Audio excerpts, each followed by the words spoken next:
All right. Hello, everybody. Welcome to CONSERVATISH, episode 177. My name is Peter Edgar Feliciano. I'm the bald one. And make sure you subscribe wherever you're listening. Make sure you rate it, review it, share it with your less offendable friends. And find me on Instagram at Peter_Feliciano. You can find me on Facebook and Twitter at Rule62Peter. And yeah, that's all I have to plug. Ladies and gentlemen, and everybody in between, my guest today, the wonderful Marcus, the offensive tranny. Yay! Very happy to have you with us. First things first, where can people find you? I'm most active on Instagram, the offensive tranny. You can also find me on Twitter and YouTube. Okay. Do you know the channel name of your YouTube? Yeah, the offensive tranny. Okay, lovely. All right, lovely. All right. So first things first, I appreciate, you and I got connected a little while ago. I don't know how. Do you remember how? Maybe Mikey or, Walk Oh, Away. yeah. Sweet little Mikey. I love that boy. Yes. Shout out Mike Carlo. I've been following you for a little while, and I really appreciate your vocalness of your opinions and how you don't toe the line and things like that. But before we get into it, I wanted to ask one question. Number one, you had top surgery recently, which is a huge deal, and I'm super happy for you. But my first question is, did they let you keep your tits? Because if they did, No. send them to me and I'll.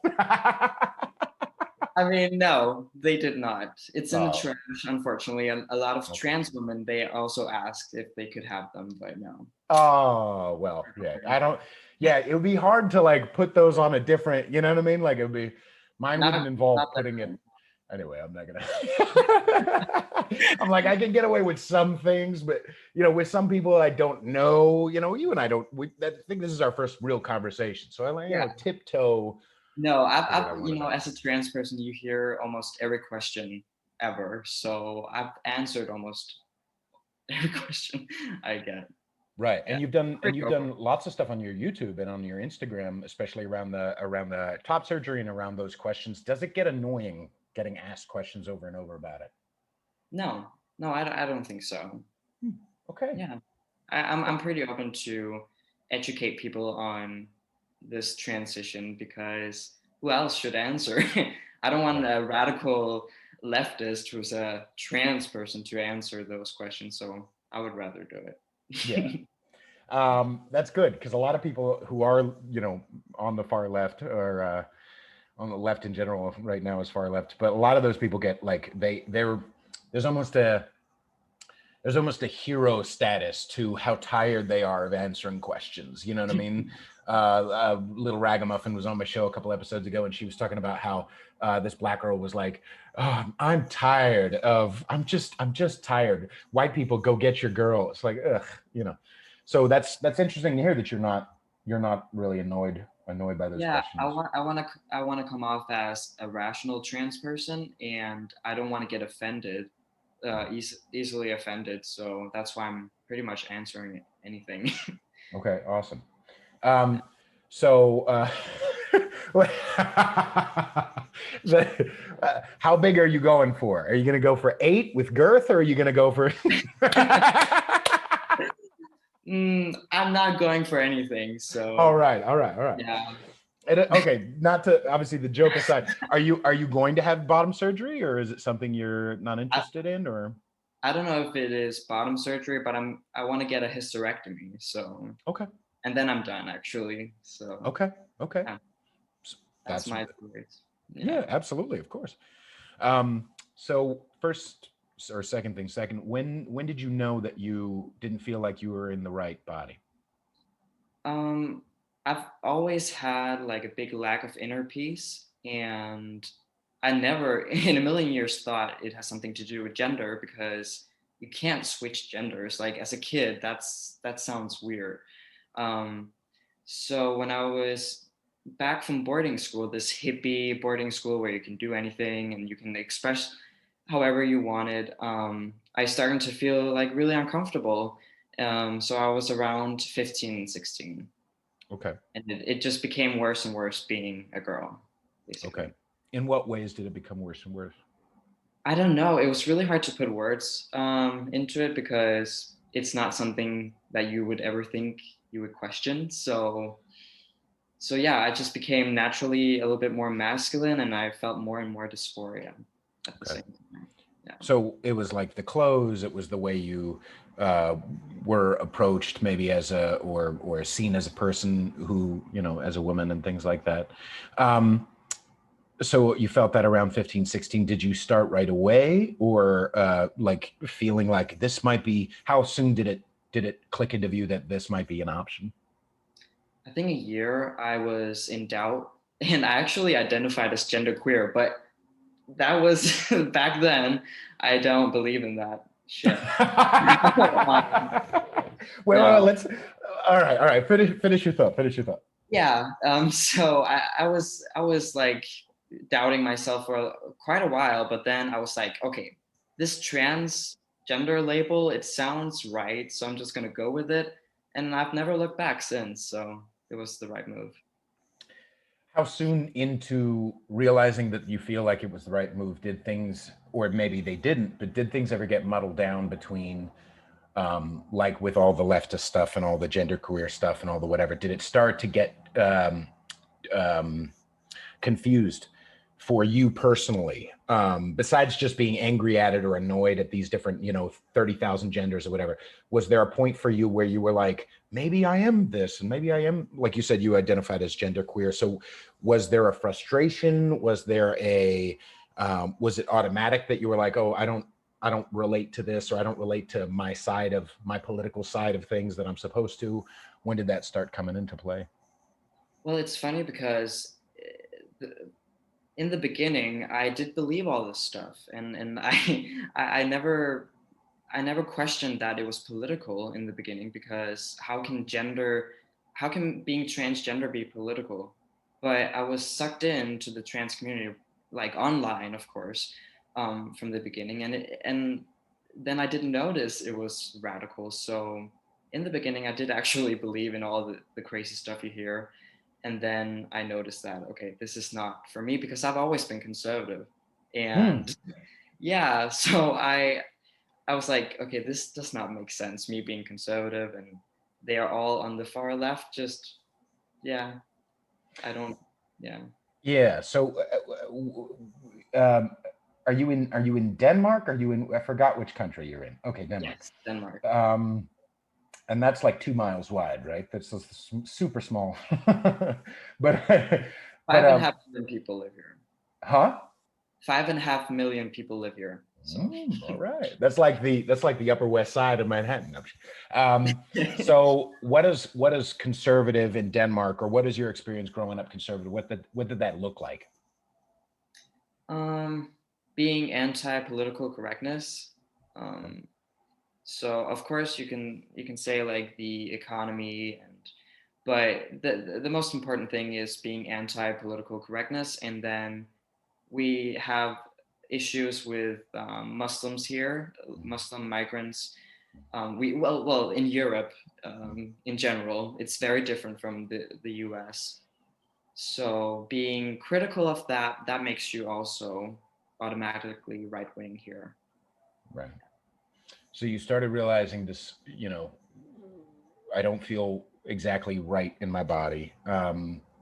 And I was born with this body. And now I start relating to this idea of being trans. And then all the people around me who are trans are saying some annoying crap, you know, or like they're all kind of far left.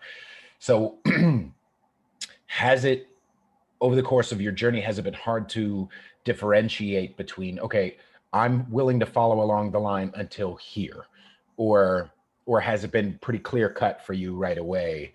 Like, have you, like, so for me, my experience was when I, you know, I always talk about like one of the worst pieces of news for me when I started realizing that I wasn't, that I wasn't 100% liberal, was being a little skeeved out by abortion, you know, because for my whole life I just knew that all abortion was about women's rights. I just knew that. Of course it's about women's right to choose, right? And anybody who's anti-abortion is just anti-woman, blah blah blah. Never mind that there's a baby and it's a completely separate body from the woman's body. But So we don't need to necessarily get into that, but essentially it was like, oh no. So there was a disconnect for me because it was hard to be like, I know what I believe here. I know, you know what I mean? So has there been, in your journey through this, has there been times where you've questioned yourself a lot? Have there been times where you've doubted not just transition, but also where you fit on the spectrum, and if there is a spectrum, and if you're a bad person for not being liberal, and what does your journey kind of look like with that? I think one thing I noticed was how the trans activists here, they hate the trans clinics, which is weird because we have separate clinics for trans people, people who want to specialize in transitions. And then they are like the trans people here, they're just so ungrateful. They bash on how it works and they want less gatekeeping. They want more people to get hormones way easier because how could you doubt someone's identity or something like that?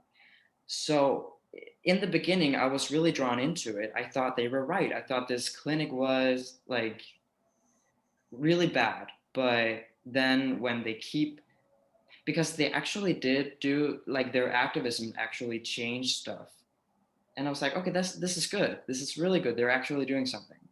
But then they wanted to keep going more and more. They wanted like that trans people can get testosterone from their normal doctor instead. And I'm like, no, this is too extreme. So that was where my personal beliefs and theirs just didn't go together. So, so you believe that in your heart, you did need a gatekeeper in a way. You did need to be able to, like, you feel like, would your life have been easier over the last, because you don't look very old. I'm an old man. I'm 34. I'm, But you're what? I'm 21. Oh yeah, that's the age you can still be like, I'm 21. Everybody else, Um, actually, welcome to the world of guys. We're less worried about it. Yeah. But like you said, a lot of people feel, a lot of the liberals on that side feel like there should be no gatekeeping. Do you feel like your life would have been easier over the last few years if you had no gatekeeping? Like, what are the benefits do you feel of having gatekeeping? What the benefits would be? Know what they are, of either what they were, or like, did you, meaning, why do you disagree with those people who are like, no gatekeeping, want it everywhere? Why is that? I think they don't take it seriously. That's the whole issue.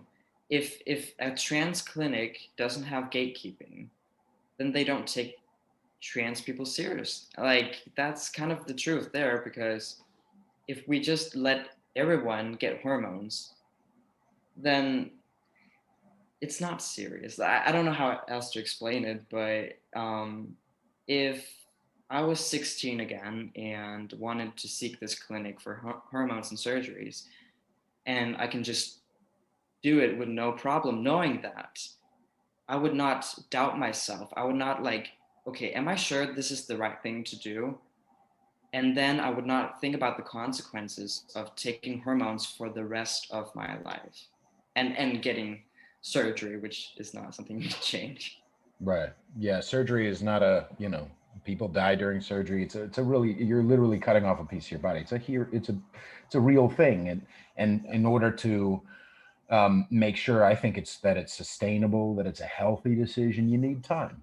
All kind of humans. There's been many times where I was rah, absolutely, I believe this thing. And then like 24 hours later, I'm like, wait a second. And that's around like McDonald's, Um, but so okay, so you feel like why do you feel that? Because for me personally, I feel that a lot of that liberal leftist push toward no, no gatekeeping, and fuck turfs, and blah blah blah blah blah, is really, like you said, how it wasn't enough, how they kept pushing.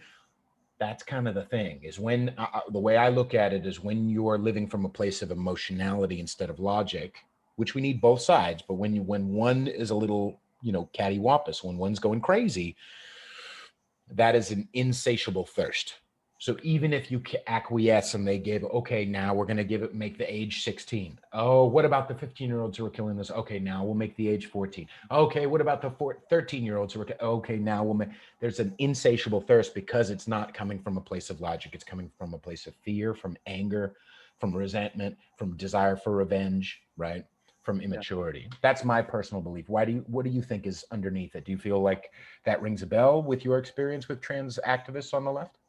100%. I agree 100% with that. And yeah, it's they're blackmailing these professionals, and I don't know why. Because if they truly wanted the best for trans kids, for example, they shouldn't lower the limit, because according to all long-term studies done on trans kids, they grow out of it. So you shouldn't put hormones into a person's body who might regret it later. And statistically, you can back that up with. So. Do you know that? Do you remember the names of the studies at the moment, or a good place to find them? I found out through Dr. Deborah Saw. She made a book called The End of Gender. Oh yeah, yeah, Deborah. So yeah, yeah. Yeah, Deborah Saw. Yeah. So she wrote that in her book. Okay. And I've seen some studies myself. A Dutch study, 60% grew out of it. So it's between 60 and 90%. I don't think it's 90, but I don't think it's 60. I think 70. Okay. Yeah. And I'm super open, even though I don't think kids should be allowed to take hormones or cut off their PP, early in life or anything. I also don't have a problem with calling people, what they want to be called or whatever, unless it's, similar to what, the whole reason why Jordan Peterson got into some sort of public life is because don't compel me. You know what I mean? Like, I'll do it. And if I misgender you, it's not because I'm being an asshole. It's just I don't know and I'm doing my best. But the punishing angle is what I have a problem with. The immaturity, the I'm going to compel speech. That's what I have the problem with. Yeah. Have you faced? I've seen a little bit of the backlash, but can you go into some of the backlash that you've faced? Oh gosh, it's like 90% of the hate I get is from the far left, if not 95%. It's very rare that I get some hate messages from people from the far right. It's like I get I get like "you're a girl" once every 3 months, where I get hate from the far left every month. So it's not a lot. It's not a lot. Okay, right. The worst. You want to hear the worst one? I would love to. Someone wrote in a Facebook group for trans guys that if I wasn't trans, I would be this type of dude who killed trans women for tricking. Wow. Yeah, just by looking at my Twitter account. So, Wow. yeah, Interesting. that's a new one. Yeah, that is a new one. Now, when people from the right or the more religious people come at you with, because let's be real, the people on the left, it's their own religion. They're exactly like the heretics. They're exactly like the caliphate wearing the hat that kill people and they're just more childish and Yeah. they do a lot less altruism. Just as a side note, a lot of these people, a lot of the leftists want to feel like Friar Tuck from Robin Hood. Like they want to seem altruistic. I guarantee 78 to 97% of them have never gone to a homeless shelter. They've never sacrificed their time. They've never volunteered on a real basis besides activism. They've never gone to a prison or to a jail to see how they can help there. These are not altruistic people. They just want to be on the internet saying, I'm altruistic. This is altruism. Send is not altruism. Okay. Self-sacrifice means self-sacrifice. Idiots. They're overly privileged. It's not a secret. Yeah. Yeah. So I think some of the hate that that's what I was going to ask. When it comes from the right, what's your normal reaction From the religious right? Yeah. It's funny because now that I pass more as a dude, like they are forcing themselves to call me a girl and say you can never change your gender. You can never be a man just because you're on testosterone and got top surgery, and God made you this way. Why did you change it? Mm. And stuff like that. But I like getting that hate because it's easier to have a conversation with them. It's easier to actually, yeah, not Engage. change their minds, but it's, well, yeah, kind of. Yeah, they seem more willing to maybe listen to you. They're less aggressive, that's for sure. Okay. Way less aggressive. All right. So when it comes from the left, they don't even want to listen to you at all, huh? Nope. Nope. Okay. All right. Yeah. Did that happen? When did you decide to start your Instagram account the way you did? You know, because there's definitely, you know, a way to have activism that's quiet, or to transition. I mean, I was on the phone with Mark Hughes, my friend, the Canadian comic, who, again, Canadians don't exist. I don't know, they're made of maple syrup. I don't know what to think.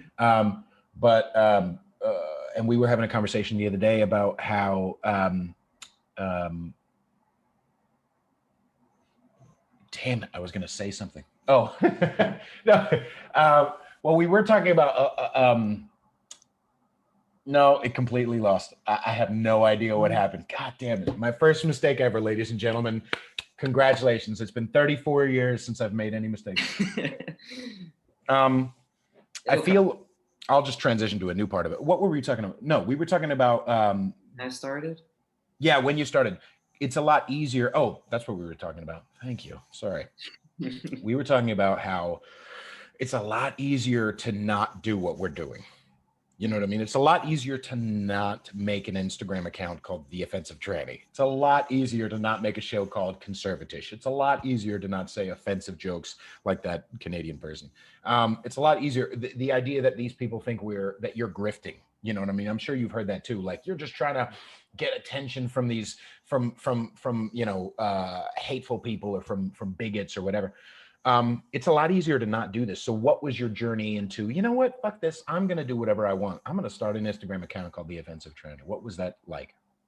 I can't remember how long. I think it's a year and a half ago, if I'm not wrong. And it's because of Blair White. That's not a secret. She's amazing, and she's kind of the only trans person out there who's, you know, public about these opinions that she have. And she said that she's lonely, politically lonely. That all these trans people are saying, "Oh, you're so brave for doing what you're doing," but they're quiet, and she's missing people on the field.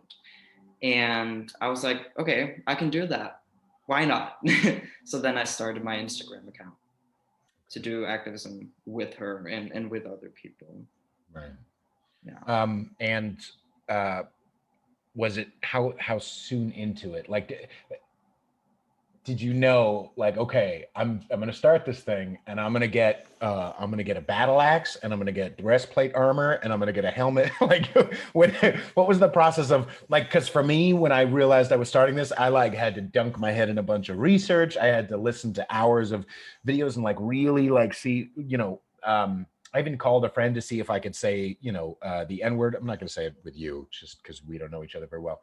But you know, because I was like, you know, I prepared all of the things. I wanted to be exactly myself, so that I know when I'm getting into this, when I get questioned, because I will, that I won't be toppled over. You know what I mean? Yeah. Just by question, or just by disagreement, or by hate. So what was the process of getting ready, if you can remember that? Like, what did you read? I don't think I did prepare myself, if I'm being honest. And that's just because I'm young and naive. So I just filmed Look the at the video. self-awareness on you, motherfucker. Holy shit. Well done. That's awesome. I'm just being honest. And yeah, you know, it is because I'm young. So I just filmed the video, put it out there, and never look back. Right. Which is, yeah, I mean, I'm very politically active, also in Danish politics. I love politics. I can't stop talking about it. I can't stop thinking about it. So I don't know. I do. okay, for example, watching YouTube, me watching YouTube, it's only politics. So before I started my Instagram, I did listen to Blair, listen to conservative YouTubers a lot. So in that way, I was kind of prepared, if that makes sense. Yeah, absolutely. Yeah. So similar to my experience. Um, were there people that you would listen to where you would have to pick and choose? Like, there are some things like, I had Katie Hopkins on my show last week, and I don't agree with everything she says. You know what I mean? But the thing is that I want to take those out, and I want to build those up and build around that and add to it and extrapolate and whatever. So were there people that who's a good example? Milo, maybe, of people like who sometimes rub people the wrong way in a very violent way. Um, I never want to dehumanize people who I disagree with. I try not to, unless you're a social justice warrior. Hi, everybody. But you can come on my show, Dum Dum.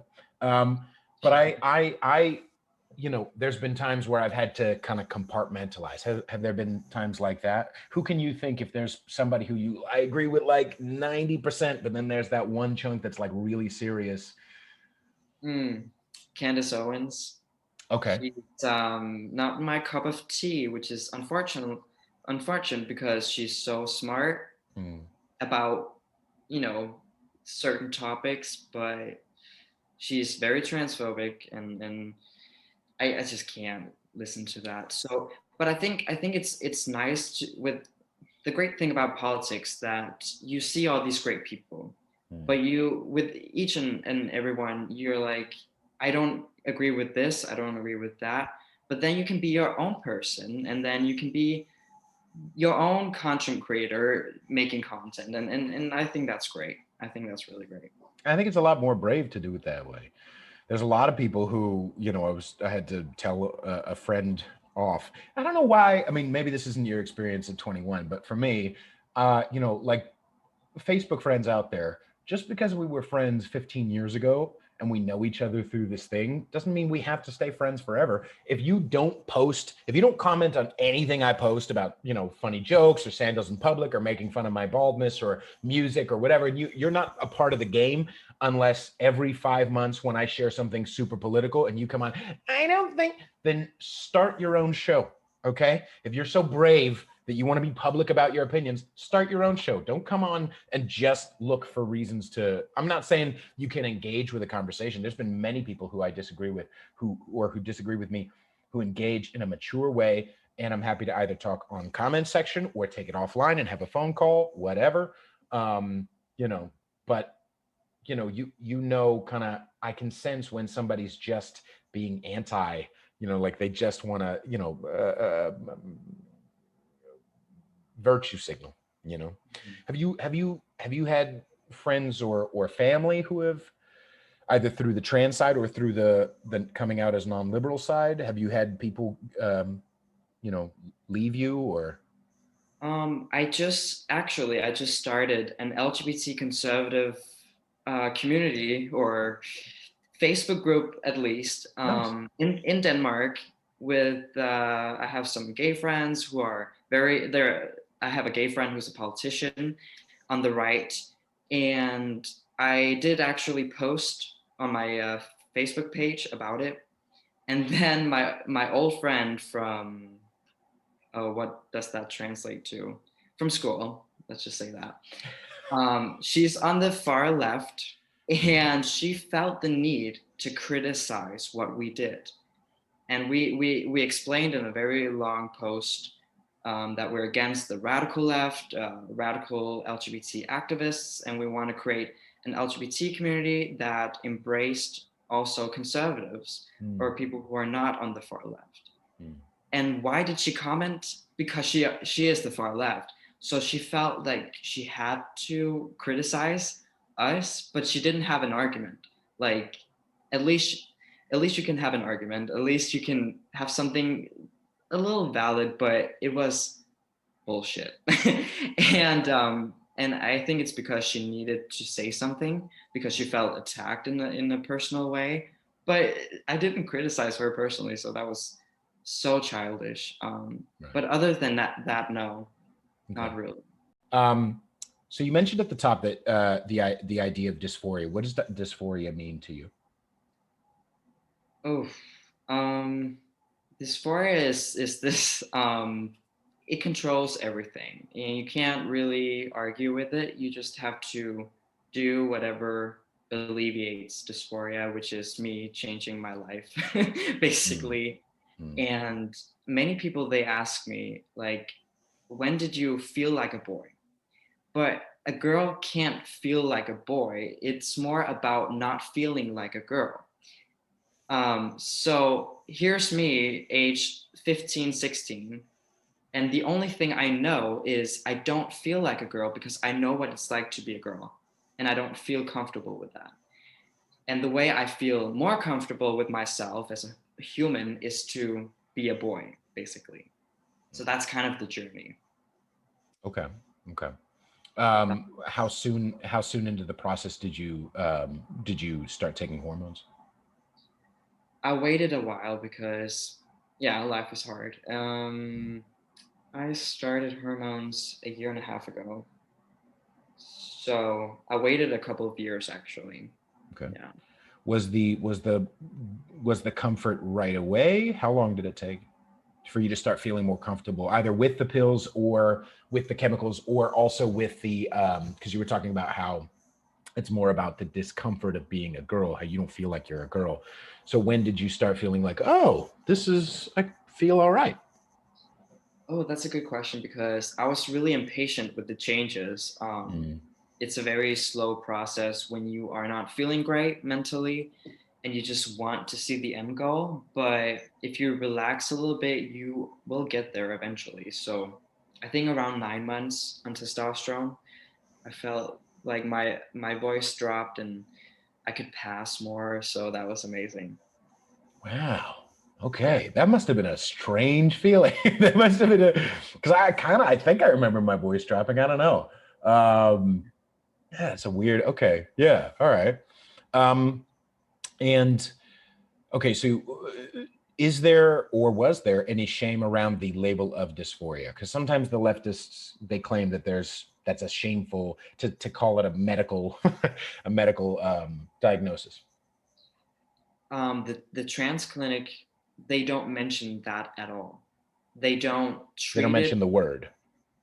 Nope, they don't treat trans people like they have a mental illness, which we do.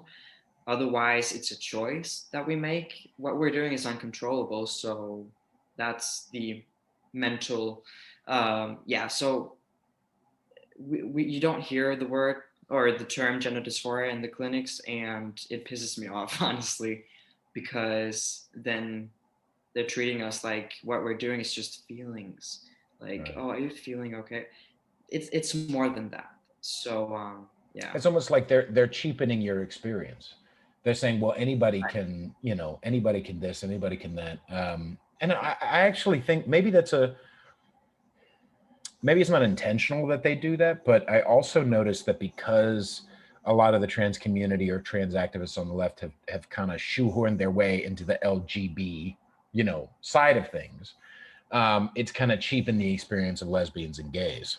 A lot of that's why they it's not turf, but I'm sure there's a million other phrases for them, but there are lesbians and gays who are like, hey, I was beaten and called a faggot when I was, 5, 10. This was in the 50s and the 60s and the 70s. And now I finally have come to the place where I can go to a fucking parade. I can live my life. I can date who I want. I can even marry. Thank God I can marry who I want. And now all of a sudden these trans people are trying to it's not, their desire isn't to keep them out of feeling okay. They want them to have an activism. They want them to be vocal. But why are they trying to get onto our float? Like it's cheapening their experience because they've had a different one, not worse, not better, but a different one. Yeah. Yeah, and they're shaming lesbians especially for not wanting to date trans women with penises, and yeah, that's also taking people back, and it's horrible. out of all people, why would you shame someone for dating who they want to date or sleeping with who they want to sleep with? Right. It's embarrassing. Right. Um, Do you think, to that point, do you think that there's also maybe, I don't know, because it gets thrown around the non-liberal side. I don't say conservative as much. I'm trying to not say it as much because I feel like non-liberal is a much bigger tent. And that's really almost all of us are all on the, we may disagree on some particulars, sometimes big particulars, like I said, Candace Owens or whatever. But I think it's a big tent, this non-liberal thing. As long as we get them dumb motherfuckers to calm down and humanize us, okay? Because we've been trying to humanize you liberals for a long time. Every movie we turn on, every TV show, it's just like, look at, I mean, you cannot win an Oscar or get up on stage in the Emmys without going, did you guys know people are having a hard time? Thanks, appreciate it. I just wanted to like your movie. I just wanted to say you did a good job acting, and now you have to go, did you guys know? Fucking, you're not giving a voice to the voiceless, okay? You're self-important. But why did I go on that rant? We're trying to on this non-liberal side of things. We have this idea of damn it, I lost it again. I'm just tired right now, Marcus. I'm sorry. It's the first time I've gotten up before 3 p.m. in a long time. No, what were we talking about? We were talking about trans people dating. No. I found it. Thank you very much. You were talking about how the liberals or the leftist activists, the trans activists, are especially shaming lesbians. Mm-hmm. It's often happens in this non-liberal side where they say, well, of course, lesbians would get a harder time because they're women, right? Yeah. There seems to be like, well, of course, trans activists are saying it's okay for trans women to compete with biological women because they don't care about women. They want women to be crushed. Do you think that there's any merit behind that idea? Oh, I don't know. It sounds a little bit weird. Sounds a little bit fishy, right? I don't know if I necessarily believe it as well, but you might know, since being closer to the trans activists or interfacing with some of them, even though they don't listen to you, or they don't try to talk to you, because you know them, some of them more. Do you think that there's more anger towards women, biological women, than there is towards biological men? Oh yes. Yeah. When you say it like that, yeah, I do see that, and it's weird because if gay men they don't want to date a trans man, I don't hear people freak out about that as much. For example, and trans men in sports, I mean, that's of course the opposite, and maybe that's not an issue, but I don't know. You don't really hear much when it comes to men. Right. Maybe trans men in competitive sewing. No, I'm just kidding. Trans men in the kitchen. No. Why do you think that might be? Do you feel like, because here's from my experience, what I see, and I could be wrong, but from what I see, the more crazy ones are not necessarily the ones who go from no penis to penis. You know what I mean? They're the ones who go from penis to no penis, if that makes sense. I'm being a bit slapdash, but it's the ones who go, I'm a trans woman, who are more childish. They just from my experience, it's the Jessica Yanivs, you know what I mean? The Jessica Yanivs, the you have to wax my balls type of motherfuckers who are more childish than the ones who are going, who kind of follow your experience.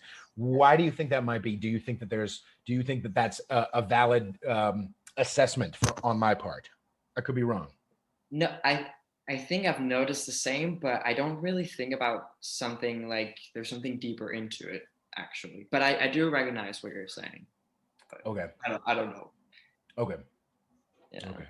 There's just too much to think about, and then I don't go way deep into all this. So right. Well, you've got bigger fish to fry. You know what I mean? You've got other stuff to do. We'll start wrapping up in a minute. I wanted to know.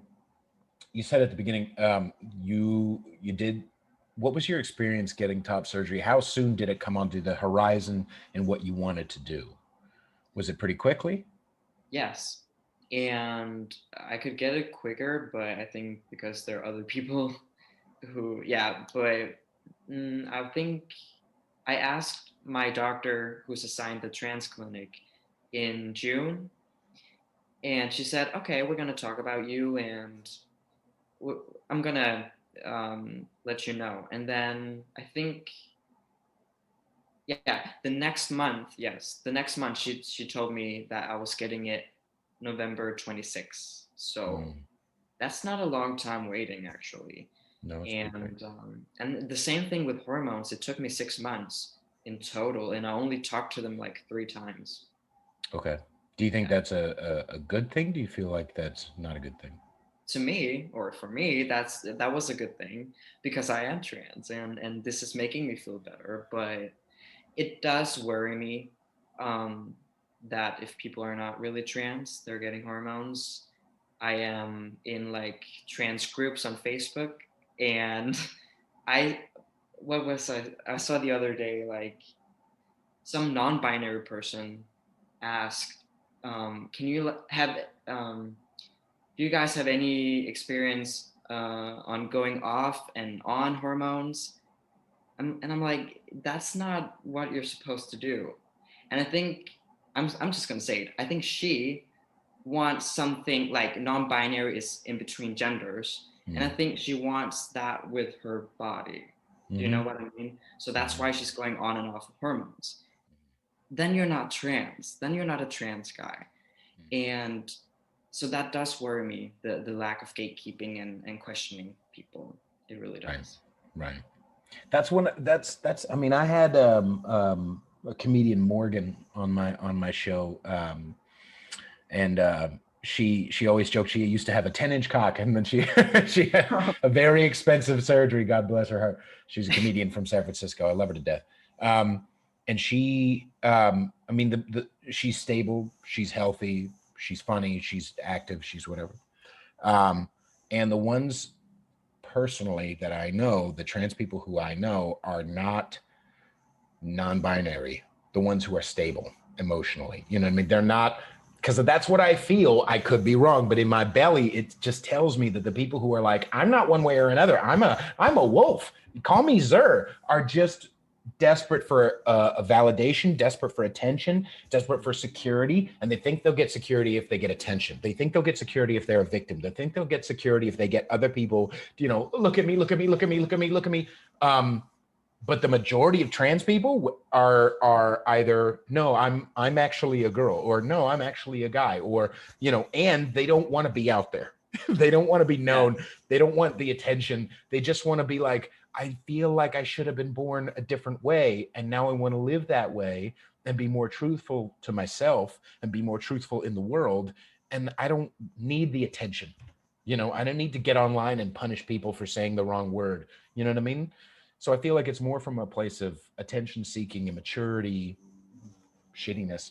Yeah. you know. It's actually funny because especially trans guys, they can pass way better because you can change your voice. Trans women, they can't take when they take estrogen, their voice can't get higher because of that. Mm. So you see many trans guys go stealth, not telling people that they were born female. And I tried that at my job right now, but it's hard because I'm an activist by heart. Unfortunately, I can't keep my mouth shut, and I want to change what people think of trans people. So Right. so you see trans people in the media being like these attention-seeking whores, and You're on the right show, Marcus. yeah, and then they control the narrative.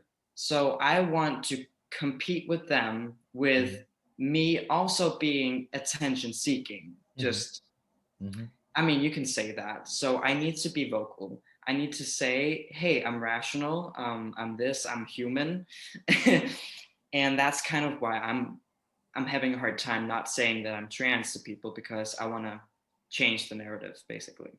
Right. Yeah. And there's a glint. I don't think it's a whole, because I do the same thing kind of in a way.